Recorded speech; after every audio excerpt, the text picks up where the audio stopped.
Hello everyone and welcome back to my channel पढ़ाई लिखाई। तो जैसा कि हमने लास्ट वीडियो में क्लास 8 के ज्योग्राफी का फर्स्ट चैप्टर रिसोर्सेज पढ़ा था, तो आज हम उसी के आगे कंटिन्यू करेंगे, that is types of resources. इसको कंटिन्यू करने से पहले हम पिछला जरा फिर से रिवाइज कर लेते हैं। तो हमने पढ़ा था रिसोर्सेज क्या होते हैं। Resources each and every substance or object which satisfy our need is called a resource।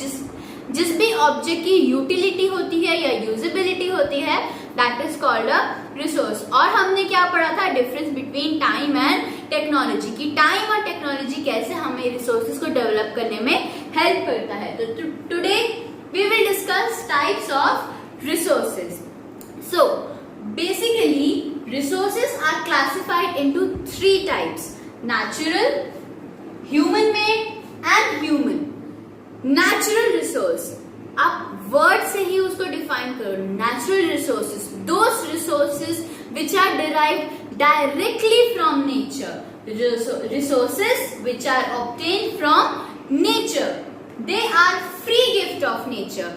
Nature का ये फ्री गिफ्ट है, ये हम बनाते नहीं है, they are naturally present in the nature, जो हमें प्रकृति से खुद मिलते हैं। For example air, the air we breathe, the water, sunlight, soil, these are natural resources. But लेकिन कुछ रिसोर्सेज ऐसे भी होते हैं जिनको टेक्नोलॉजी की मदद से, टूल्स की मदद से हम उनको और ज्यादा डेवलप करते हैं। फॉर एग्जाम्पल कॉटन का प्लांट है। कॉटन का प्लांट हम ऐसे ही यूज नहीं करते, उसका हम कपड़ा बनाने के लिए टेक्नोलॉजी का यूज करते हैं। We use different kinds of tools. सबसे पहले टेंशन लेने की जरूरत नहीं है। अगर ये चार्ट आपको प्रॉपर्ली विजिबल नहीं है, क्लियर नहीं दिख रहा है, तो वीडियो के एकदम एंड में जाकर आप देखोगे तो एकदम HD क्वालिटी में आपको ये चार्ट की पिक्चर अवेलेबल मिलेगी, वहां से आप इसका स्क्रीनशॉट भी ले सकते हैं। Now moving further, natural resources are classified into different groups on the basis of their level of development, on the basis of their origin, on the basis of the stock and on the basis of their distribution। तो यहाँ पे natural resources को अलग अलग groups में classify कर दिया गया। किसमें? On the basis of level of development, on the basis of their origin, on the basis of their stock available and on the basis of their distribution। Now on the basis of level of development, natural resources are further classified into actual resources and potential resources। अब actual resources क्या होते हैं? Actual resources are those resources whose quantity is known to us, जिनकी quantity हमको पता है कि कहां पर कितनी मात्रा में पाई जाते हैं, so that we can use them in present. For example the rich deposits of coal present in the rural region of Germany, that is a actual resource कि हमको पता है वहां पे कोल पाई जाती है और इतनी मात्रा में पाई जाती है। Similarly, petroleum, which is found in West Asia and in the dark soils of Deccan Plateau। Now, potential resources। अब potential resources क्या होते हैं? Actual resource की तो हमको quantity पता है, but the potential resources are those resources whose quantity is not known to us। हमको उसकी quantity नहीं पता होती और इसीलिए we cannot use in present। But with improving technologies, we can use them in future। For example, the uranium found in Ladakh, we cannot use it in present, but we can use that in a future। Similarly, wind energy and nuclear energy, on the basis of their origin, natural resources are classified into biotic resources and abiotic resources। So this is the most simpler one to explain। Biotic क्या है? All the living organisms are biotic resources, जो living है। Example plants and animals। Abiotic उसका उल्टा जो non living है। Example soil, rocks, minerals। On the basis of their stock, the natural resources are classified into renewable resource and non-renewable resources. Now, what are renewable resources? Renew, जिनको हम बार बार which we can renew or replenish quickly. उन resources को हम बार बार use कर सकते हैं, renew कर सकते हैं.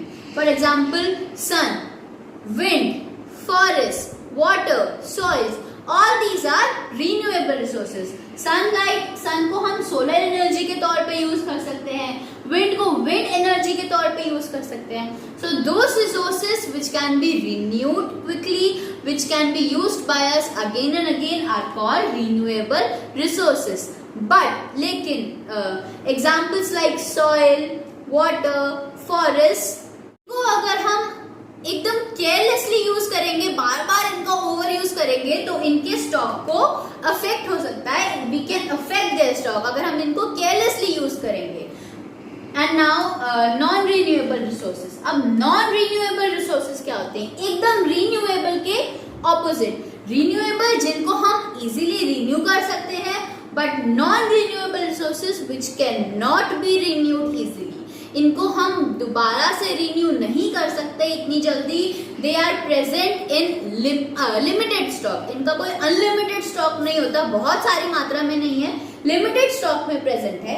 अगर हम इसको एकदम यूज कर करके खत्म कर देंगे तो कम से कम थाउजेंड्स ऑफ ईयर्स लगेंगे इनको वापस से रिन्यू करने में. For example, natural gas, coal and petroleum. On the basis of their distribution, the natural resources are classified into ubiquitous and localized resource. अब ubiquitous resources क्या होते हैं? वो resources जो हर जगह present है. They are present everywhere, like air, sunlight. अब ऐसा तो नहीं है इस रूम में एयर है, मैं सांस ले पा रही हूँ, बाहर जाऊंगी एयर ही नहीं होगी, हाँ मैं घुटन एकदम हो जाएगी. ऐसा तो नहीं है. Air is present everywhere.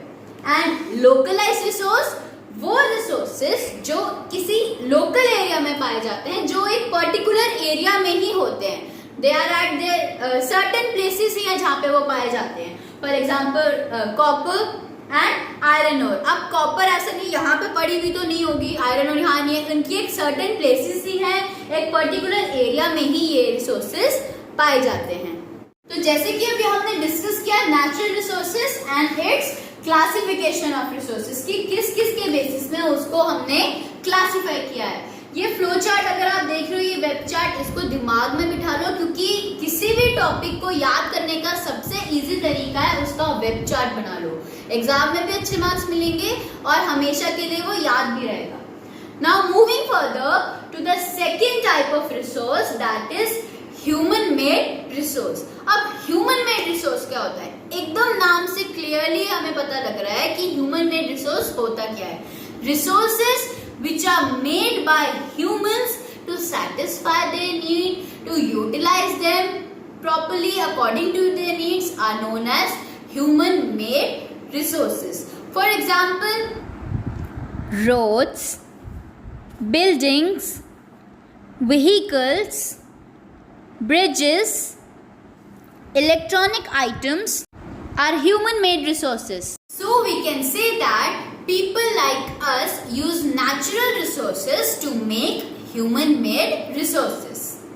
Third type is human resources. People are human resources. Why? Because we humans have the capability, have the potential to multiply the natural resources into more and more resources with the help of our knowledge, skill and technology. And if we will improve our education, health and skill, so we will be able to create more and more resources.